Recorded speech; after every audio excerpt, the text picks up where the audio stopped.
আমাদের শাস্ত্র যে আপনি ওই হযরত জিবরাইল আলাইহিস সালামের মাধ্যমে বেহেশত থেকে আনা যে পাগলের নাম বর্তমানে মাকাম ইব্রাহিম যেটাকে বলা হয়, ওই মাকাম ইব্রাহিমকে মাধ্যমে আদেশ করা হলো যে ওইখানে ওইটাকে বলতে হবে না যে উপরে উঠো, বলতে হয় না নিচে উঠো।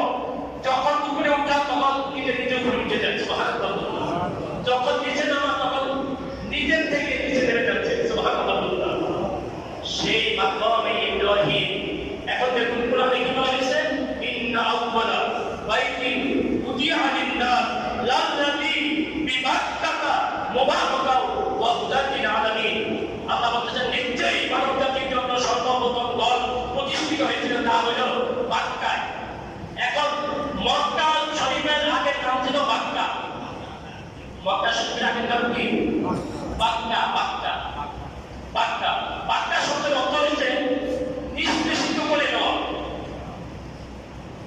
মানে নিষ্পেষিত করে সব মুছে ফেলে, এটা হলো বাক্কা শাব্দিক অর্থ।